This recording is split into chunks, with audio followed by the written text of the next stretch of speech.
ஏங்க நார்மலாக கொடுங்க நல்லதுதான். ஆமாம், ரொம்ப ஈஸியான தட்டைக்காய் குழம்பு. அதான் நினச்சி சாப்பிடக்கூடாது, சோயா நினச்சி சாப்பிடணும். மட்டன் நினச்சி சாப்பிட்டோம். அப்புறம் கொஞ்சம் கொழுந்து தலையாக பிச்சுக்கலாம், அப்போ தான் கொஞ்சம் நல்லாயிருக்கும் சொல்லியிருக்கேன். எல்லாம் பறித்து விதைகளையும் கொஞ்சம் செடிகளை முளைக்க வச்சு பார்க்கலாம். எல்லாருக்கும் வணக்கம். இது நம்ம காக்கை கூட்டம். இன்றைக்கி வந்து சித்ரா பௌர்ணமிங்க. அதனால் வந்து நான் ஏத்தாப்பூர் தான் போகலான்னு சொல்லிட்டு போயிருந்தேன். அங்கே வந்து பூஜைகள்லாம் நிறைய செய்வாங்க. நான் கரெக்டாக அந்த பூஜைக்கு போயிட்டேன். இந்த மாதிரி தேங்காயை வந்து கொடுத்துருவாங்க நம்ம கையில். அந்த தேங்காயை நம்ம கையில் வச்சுக்கிட்டு அவங்க சொல்கிற மந்திரத்தை நம்ம திருப்பி சொல்லணும்.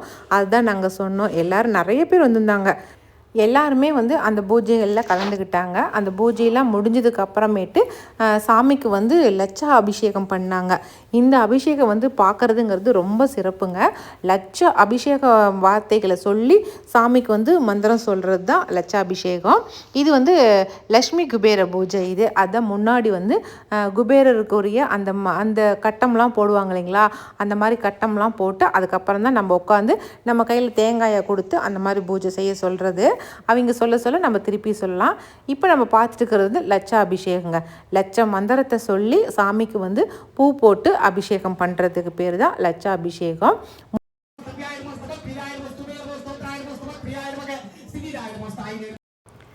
லட்சாபிஷேகம்லாம் முடிஞ்சதுக்கப்புறம் சாமிக்கு வந்து தீப ஆராதனை தாங்க காட்டினாங்க. அதெல்லாம் நான் சாமி கும்பிட்றதுனால நான் அதெல்லாம் வீடியோ எடுக்கலை. அது முடிஞ்சதுக்கப்புறம் தான் வந்து நான் வீடியோ எடுத்திருந்தேன்.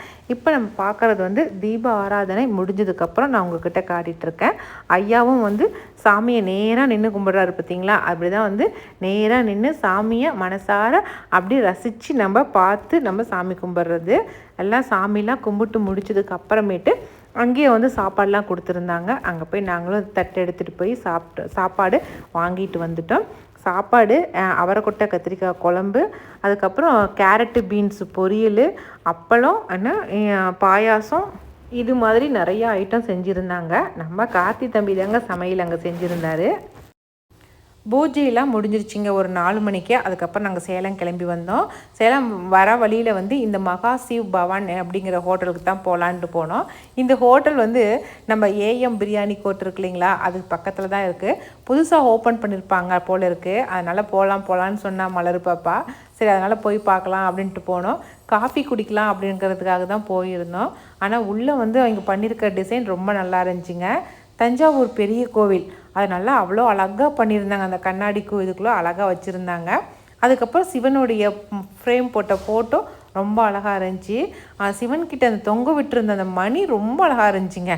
எனக்கு அதை பார்த்தோன்னே ரொம்ப பிடிச்சிருந்துச்சி. நாம்ளும் வாங்கி வீட்டில் மாட்டணும் அப்படின்னு எனக்கு ஆசையாக இருந்துச்சு. பார்த்துட்டு சூப்பராக இருக்குது அப்படின்ட்டு அதுக்கப்புறம் நாங்கள் போய் உட்காந்து சாப்பிட்லான்னு சொல்லிட்டு போனோம். அங்கேயே ஸ்வீட்ஸு எல்லாமே இருக்குது. இப்போ ஹோட்டல் அப்படின்னாலே இந்த மாதிரி ஸ்வீட்டுங்க முதல் கொண்டு எல்லாமே அங்கேயே கொடுக்குற மாதிரி பண்ணிடுறாங்க. நிறைய சாட் ஐட்டம் தான் நிறையா ஆர்டர் பண்ணியிருந்தோம். ஆளுக்கு ஒன்று ஆர்டர் பண்ணியிருந்தோம். எல்லாமே நல்லா தாங்க இருந்துச்சு. நான் வந்து தயிர் பூரி வாங்கியிருந்தேன். என் பையன் அதே தான் வாங்கி சாப்பிடுவானுங்களா, அதனால் அவன் இல்லாத குறைய நாம் தீர்த்து வைப்போம் அப்படின்ட்டு நான் வந்து தயிர் பூரி வாங்கிக்கிட்டேன். அதுக்கப்புறம் ஃபைனலாக வந்து காஃபி வாங்கிக்கிட்டோம். ஆளுக்கு ஒரு டம்ளர் காஃபி வாங்கி குடித்தோம். காஃபியுமே நல்லா ஸ்ட்ராங்காக சூப்பராக போட்டு கொடுத்துருந்தாங்க. ஈவினிங் ஸ்நாக்ஸ் டைமை முடிச்சுட்டு அதுக்கப்புறம் அங்கேருந்து கிளம்பியாச்சு.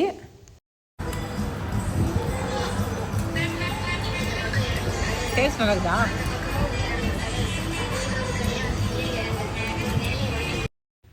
நாங்கள் 2 பேரும் காஃபி குடித்தோம் அப்படிங்கிறதுக்காகவே எங்கள் வீட்டுக்காரும் மலரும் வந்து ரசமலா வாங்கி சாப்பிட்றோம் அப்படின்னு சொல்லிட்டு அது வாங்கி சாப்பிட்டாங்க. அந்த டேஸ்ட்டு ஒன்றும் அவ்வளோ ஒன்றும் சூப்பராக இல்லை அப்படின்னு சொல்லி சொன்னாங்க. எப்படியோ ஒன்று எல்லாம் சாப்பிட்டு முடிச்சுட்டு வந்தாச்சு. அந்த ஹோட்டலில் வந்து நிறைய ஸ்லோகம்லாம் எழுதி வச்சுருந்தாங்க. சிவனுடைய நிறைய பக்தி பாடல்கள், இந்த மாதிரி ஃபோட்டோஸு எல்லாமே வச்சுருந்தாங்க. பார்க்குறதுக்கு ரொம்ப நல்லா இருந்துச்சு. எப்படியோ ஒன்றுங்க, சைவ ஹோட்டலே இல்லைன்னு சொல்லி நம்ம சேலத்தில் தொலைவிட்டு இருந்தோம். இப்போ வந்து 1க்கு 2-3 ஹோட்டல் வந்துருச்சு. அந்த விதத்தில் நமக்கு ரொம்ப சந்தோஷம்தான்.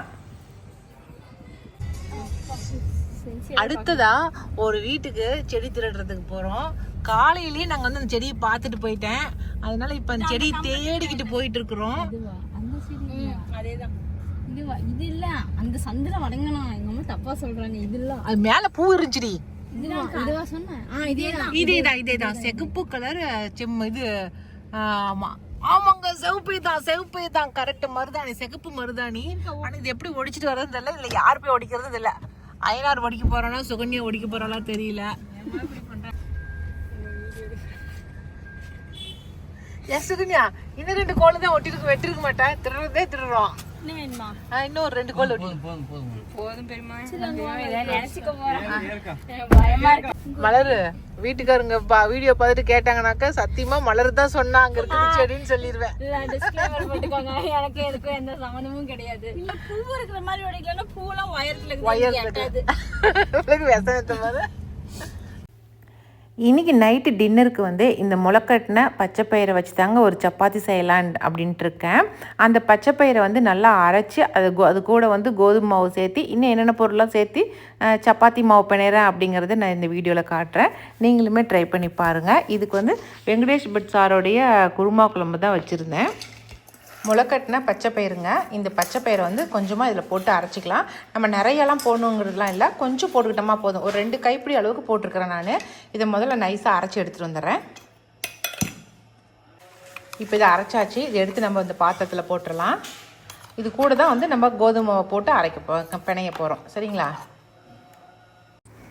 அரைச்ச பச்சைப்பயிறு, அதுக்கப்புறம் கடல மாவு ஒரு 3 ஸ்பூன் எடுத்துக்கலாம்.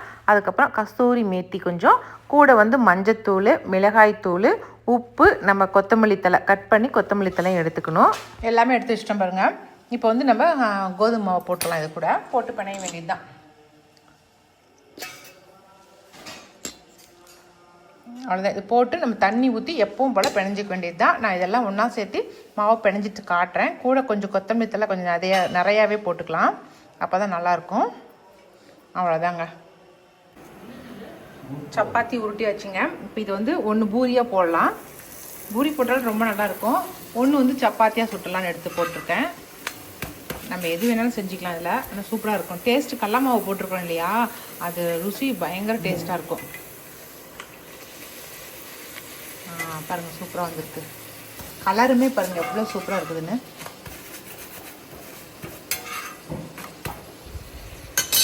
அவ்வளோதான், போதும் பூரி.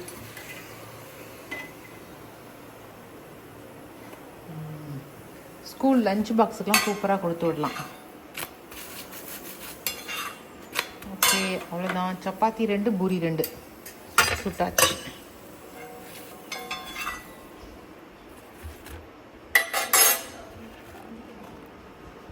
ரெடி. இந்த சப்பாத்தி பூரிக்கு தாங்க நான் வெங்கடேஷ் பட் சார் வச்ச குருமா குழம்பு வச்சு சாப்பிட்டோம் நாங்கள்.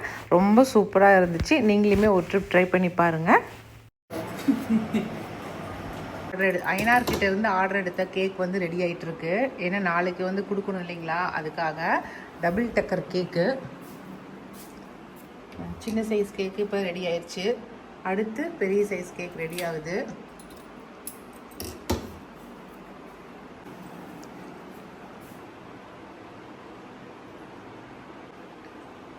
இப்போ இதுக்கு மேலே தான் நம்ம டிசைன் எதுனாலும் பண்ணிக்கணும். நான் வந்து போய் படுத்துக்கிட்டேங்க. என்னமோ கேக் செஞ்சிட்டே இருக்கா, லேட் ஆகுது அப்படின்ட்டு போய் படுத்துக்கிட்டேன். இந்த கேக்லாம் செஞ்சு எல்லாத்தையும் டெக்கரேஷன்லாம் பண்ணி எடுத்து ஃப்ரிட்ஜுக்குள்ளே வச்சுட்டா. நான் காலையில் தான் வந்து எடுத்து பார்த்தேன். நான் சூப்பராக இருந்துச்சு. காலையில் வந்து இந்த விரிசல் விட்ட மாதிரி இருந்துச்சு இல்லைங்க, அதெல்லாம் சரி பண்ணி இன்னும் எக்ஸ்ட்ரா வேலையெல்லாம் கொஞ்சம் பண்ணி அதுக்கப்புறம் அயனார்கிட்ட கொடுத்து விட்டுட்டா. லீவ் விட்டாலும் நமக்கு இந்த காலையில் எந்திரிச்சும் சமையல் வேலை வந்து விடுறதே இல்லைங்க.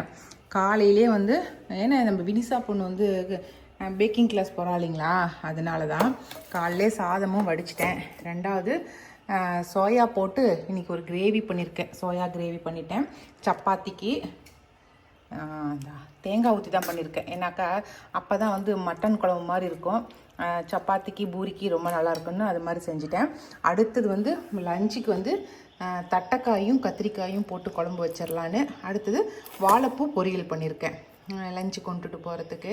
இன்னைக்கு காலையில் எழுந்திரிச்சு இதுதான் வேலை பண்ணியிருக்கிறேன்.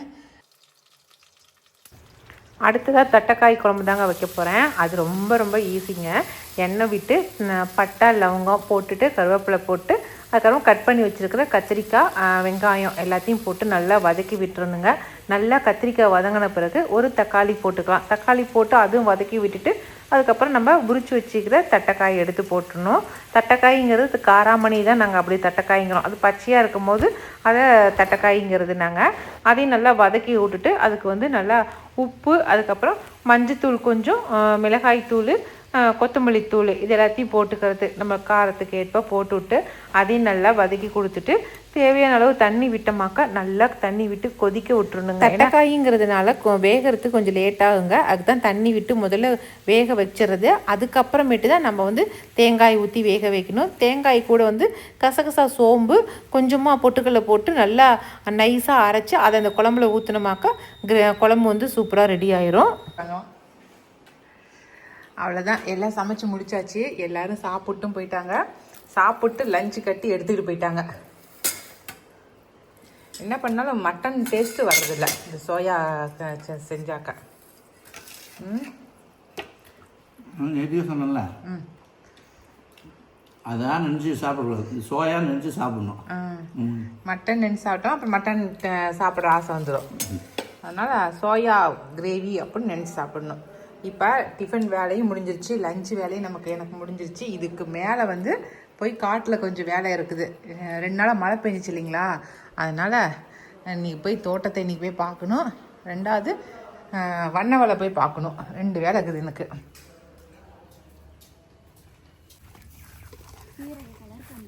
ஆமாம், இன்றைக்கி நம்ம தோட்டத்தில் இருக்கிற சோம்பு தான் பிச்சுட்டு போகலான்னு ஏற்கனவே 2 ட்ரிப் கட் பண்ணி எடுத்துட்டோம். அதெல்லாம் ஒன்றா சேர்த்து வச்சுருக்கேன். மீதி இதெல்லாமே நல்லா காஞ்சிருச்சுங்க. இப்போ இதையும் கட் பண்ணி எடுத்துகிட்டு போயிடலாம். மொத்தமாக எவ்வளோ வந்திருக்கு அப்படிங்கிறத நான் காட்டுறேன். ஒரே செடி தான், அந்த ஒரு செடியில் எவ்வளோ வந்திருக்கு அப்படிங்கிறத நான் காட்டுறேன் உங்களுக்கு. நல்லாவே முத்திருச்சு. ஆனால் சோம்பு வந்து பச்சை கலரெலாம் வரல எங்களுக்கு. சோம்பு என்ன மிளகு இருக்குது, சீரகம் இருக்குது பார்த்தீங்களா, அந்த சீரக கலரில் தான் வந்திருக்கு. ஆனால் கடையில் விற்கிறது பச்சை கலரில் காட்டுறாங்க, எப்படின்னு தெரியல. ஆனால் நம்ம வீட்டுக்கு வந்து சோம்பு இந்த கலரில் தான் வந்திருக்குதுங்க. நல்லா சீரக கலரில் தான் வந்திருக்கு. அடுத்ததாக நம்ம பீட்ரூட் புளிச்சியை காட்டுறேன். நல்லா மலைக்கு நல்லா சாஞ்சிருச்சு செடி. அப்படியே என்ன தான் முட்டு கொடுத்தாலும் நிற்கவே இல்லை, நல்லா சாஞ்சிருச்சு. ஆனால் என்னால் வந்து இதுலேருந்து விதையே எடுக்க முடியல. இங்கே பாருங்களேன், எங்கே விதை எதுலையுமே விதையே இல்லை. அதில் பூ பூக்குது, ஆனால் வந்து விதை வைக்க மாட்டேங்குது. நானும் எல்லாத்துலேயும் தேடி தேடி பார்த்துட்டேங்க, விதையே இல்லை. ஆனால் மலைக்கு அப்படியே ரெட்டிஷாக பார்க்குறதுக்கு அவ்வளோ ஒரு அழகாக இருக்குது. செடியே அவ்வளோ அழகாகுது. குரோட்டன்ஸாக வளர்த்தலாம்னு நினைக்கிறேன், அந்தளவுக்கு சூப்பராக இருக்குது. இன்றைக்கி இந்த இலையை கொஞ்சம் பறித்து எங்கள் மாமியார்கிட்ட தான் கொடுத்து விடலாம் அப்படின்ட்டு இருக்கேன். ஏன்னா அவங்க ரொம்ப நல்லா புளிச்ச கடைவாங்க, இல்லாட்டினா நானே கூட கடையலாம் அப்படின்னு ஒரு ஐடியா வச்சுருக்கேன். இன்றைக்கி வந்தேன், கையோட புளிச்ச கீரையும் பறிச்சுட்டு போயிடலாம். பாருங்க எவ்வளோ பெருசு படர்ந்து போச்சு. மலைக்கு அதுக்கும் சூப்பராக இருக்குது பார்க்குறதுக்கே.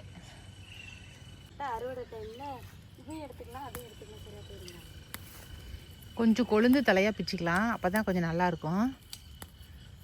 இதில் அந்த பூ இருக்குது பார்த்தீங்களா, அந்த பூவோட மொட்டு இருந்துச்சுன்னா அந்த மொட்டை எடுத்து கொதிக்க வச்சு குடிக்கலாம். நல்லா நமக்கு நல்லா ஃப்ரெஷ்ஷப்பாக இருக்கும் இதை குடிச்சோமாக்கா. கொஞ்சம் நல்லா கலப்பாக இருக்கும் போது இந்த இதை போட்டு இந்த காயை மொட்டை போட்டு அப்படியே ஜூஸ் போட்டு குடிக்கிற மாதிரி நல்லா கொதிக்க வச்சு நல்லா குடிக்கலாம். ஆனால் இதில் ஒரு மொட்டு கூட இல்லை பாருங்கள், எங்கேயுமே மொட்டு இல்லை. எல்லாம் இப்போ தான் காய் வச்சு நல்லா இது வச்சுருக்குது. பூ இலை தான் நல்லா ஃப்ரெஷ்ஷாக வந்திருக்குது, எங்கேயுமே காயே இல்லை. அந்த காயை தான் போடுவாங்க. காய்க்கிட்டும், அதுக்கப்புறம் ஒரு செடியாவது நம்மளால் காப்பாற்ற முடியுமான்னு பார்க்கலாம். ஒரு சட்டி இது வந்துருச்சு, சோம்பு வந்துருச்சு பாருங்க. ஏரோப்ளேன் போகுது. சூப்பர். கொஞ்சம் பீட்ரூட்டும் பறிச்சிக்கலாம். பீட்ரூட் புளிச்சியும் பறிச்சிக்கலாம். பறிச்சிருக்கேன்னு